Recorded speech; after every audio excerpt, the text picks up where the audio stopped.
sinasabi ng Panginoon, "Narito ang tubig, mga nauuhaw. Ang mga walang salapi ay kumuha rito at bumili ng pagkain. Hali kayo at bumili ng alak at gatas. Bumili kayo, ngunit walang bayad. Bakit ginugugol ang salapi sa mga bagay na hindi nakabubusog? Bakit inuubos ang pera sa mga bagay na walang halaga? Makinig kayo sa akin at sundin ang utos ko at matitikman ninyo ang pinakamasarap na pagkain. Pumarito kayo, kayo ay lumapit at ako'y pakinggan. Makinig sa akin nang kayo'y mabuhay. Ako'y may gagawing walang hanggang tipan at ipalalasap sa inyo ang pagpapalang ipinangako ko kay David." Ang salita ng Diyos. Salamat sa Diyos. Pinakakain mong tunay kaming lahat o may kapal. Ang Panginoong Diyos ay puspos ng pag-ibig at lipos ng habag. Banayad magalit, ang pag-ibig niya ay hindi kumukupas. Siya ay mabuti at kahit kanino'y hindi nagtatangi. Sa kanyang nilikha, ang pagtingin niya ay mamamalagi. Pinakakain mong tunay kaming lahat o may kapal. Tanging Panginoon ang inaasahan ng tanang nabubuhay. Siyang nagdudulot ng pagkain nilang kinakailangan. Binibigyan sila ng sapat, hindi nagkukulang. Anupat ang lahat ay may tinatanggap na ikabubuhay. Pinakakain mong tunay kaming lahat o may kapal. Matuwid ang Diyos sa lahat ng bagay niyang ginagawa. Kahit anong gawin ay kalakip doon ang habag at awa. Siya'y nakikinig at handang tumulong sa lahat ng tao. Sa sino mang taong pagtawag sa kanya'y tapat at totoo. Pinakakain mong tunay kaming lahat o may kapal. Pagbasa mula sa sulat ni Apostol San Pablo sa mga taga-Roma. Mga kapatid, sino ang makapaghihiwalay sa atin sa pagmamahal ni Kristo?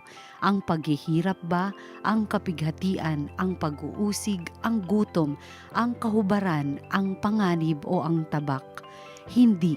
Ang lahat ng ito'y kayang-kaya nating pagtagumpayan sa pamamagitan niya na nagmamahal sa atin, sapagkat natitiyak kong ang kamatayan, ang buhay, ang mga anghel, ang mga pamunuan, ang mga bagay sa kasalukuyan, ang mga bagay na darating, ang mga kapangyarihan, ang kataasan, ang kalaliman, o ang alinmang nilalang ay hindi makapaghihiwalay sa atin sa pag-ibig ng Diyos.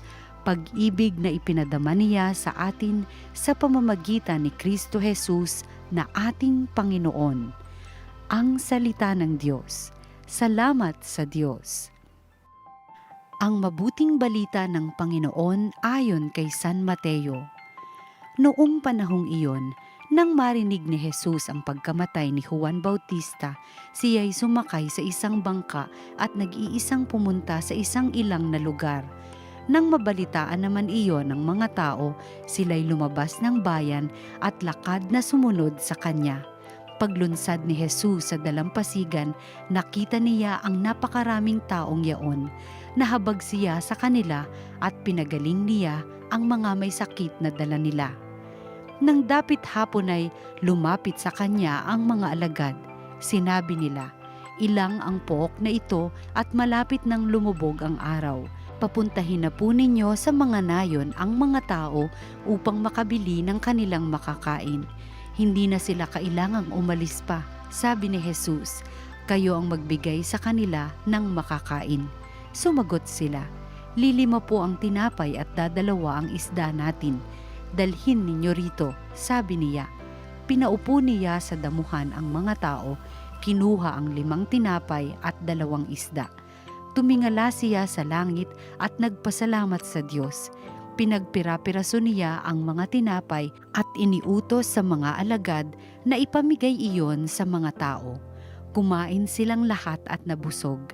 Tinipon ng mga alagad ang lumabis at sila'y nakapuno ng 12 bakol ng hati-hating tinapay. May 5,000 lalaki ang kumain bukod pa sa mga babae at mga bata. Ang mabuting balita ng Panginoon. Pinupuri ka namin, Panginoong Hesukristo. Ngayong linggo ay St. John Vianney Sunday. It is the Sunday nearest to the feast of St. John Maria Vianney, which is August 4. He is the patron saint of parish priests. Today we pray for our priests that they may strive to holiness according to the example of St. John Maria Vianney. Let us not be contented to have only good priests.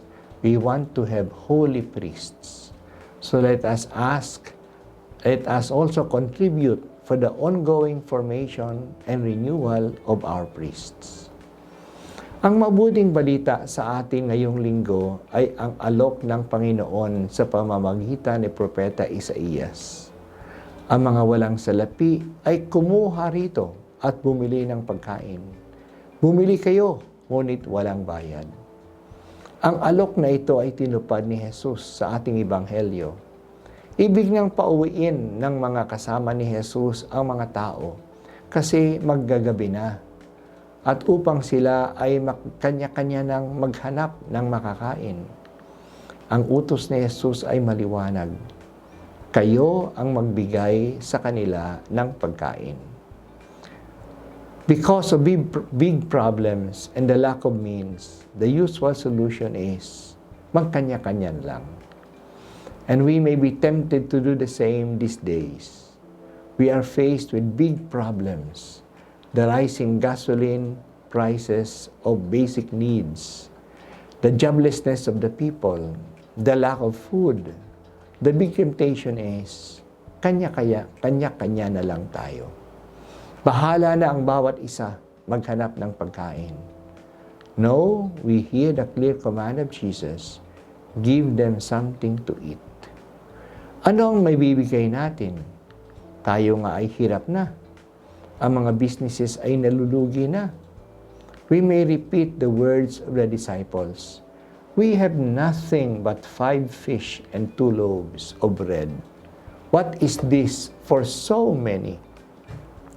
Because we have little, we equate them to nothing.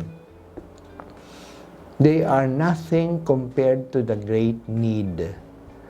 Pero para sa Diyos, walang maliit, walang kakaunti. Ilagay natin ang kakaunti sa kamay ng Diyos at mararanasan natin ang milagro. Precisely, miracles happen because we put our trust in God who can do more than we can imagine. Nothing is impossible with God. Sa totoo lang, hindi naman talagang wala na tayo. Hindi lang natin na ilalagay sa wastong gamit ang mayroon tayo. Kaya nga ang tanong ni Propeta Isaías ay, bakit ginugugol ang salapi sa mga bagay na hindi nakabubusog? Bakit unuubos ang pera sa mga bagay na walang halaga? Ngayong panahon ng kahirapan, inaanyayahan tayo na huwag nang gumastos, na hindi nag-iisip. Gamitin ng maayos ang mayroon tayo. Ang paggamit ng maayos ay hindi yung para lang sa atin. Kapag tumutulong tayo, ginagamit natin ng maayos ang mayroon tayo. In the kingdom of God, what is given multiplies.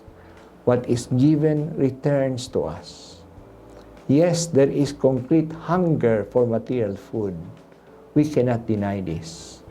However, whereas 5.2 million families have experienced hunger these days, many more millions which are not caught by any survey suffer hunger for meaning and right direction in life. Mas marami ang naguguluhan. Saan ba pupunta ang mga nangyayari ngayon? Kailan pa ba titigil ang mga digmaan upang bumaba na ang mga presyo ng bilihin? Kaya si Jesus, bago nagbigay ng tinapay at isda, ay nangaral muna sa mga tao. Jesus is known more as a teacher than as a provider for bread. He multiplied food a number of times, but always He was going around to teach. Kaya narinig natin sa unang pagbasa, makinig kayo sa akin at sundin ang utos ko at matitikman ninyo ang pinakamasarap na pagkain. Pumarito kayo, kayo'y lumapit, at ako'y pakinggan. Makinig sa akin nang kayo'y mabuhay. Hindi ba sinabi din ni Jesus, man does not live on bread alone, but on every word that comes from the mouth of God. In fact, Jesus suffered voluntary hunger. He fasted so that we may be true to the Word of God. Kaya ngayong panahon ng kaguluhan, habang kailangan ng marami ang pagkain, ang bigas, kailangan nating lahat ang salita ng Diyos. Kaya patuloy na nangangaral ang simbahan, maging katanggap-tanggap man sa mga tao o hindi. Kailangan ipahayag ang salita ng Diyos. Ito ay nagbibigay ng tunay na buhay sa bawat isa sa atin at sa bayan. Marami ang mga aral ng simbahan para sa atin. Ang pinakabuod ay ang good news. Ito ang narinig natin sa ating ikalawang pagbasa. Ang maaasahan ay ang pag-ibig ng Diyos. Walang makapaghihiwalay sa atin sa pag-ibig ng Diyos. Mahal tayo palagi ng Diyos. Kahit na nagkakagulo sa Senate ngayon, kahit na patuloy ang digmaan sa Middle East at sa Ukraine, kahit na nawawala na tayo ng langis, mahal pa rin tayo ng Diyos. Hindi niya tayo pababayaan. Hindi natin alam paano tayo ililigtas ng pag-ibig ng Diyos sa panahon natin ngayon. Tulad ng hindi alam ng mga alagad ni Jesus, paano mapapakain ng higit na 5,000 tao. Pero malikhain ang pag-ibig ng Diyos. Hindi niya tayo pababayaan. Ito ang dapat nating ipahayag sa mahirap na panahon natin ngayon. Huwag tayo magsawa na mangaral. Mahal tayo ng Diyos at si Jesus ang tanda ng walang sawang pagmamahal ng Diyos sa atin. Kung ibinibigay niya ang kanyang buhay sa atin, ano pa kaya ang hindi niya maibibigay sa atin? Umasa tayo sa pag-ibig ng Diyos.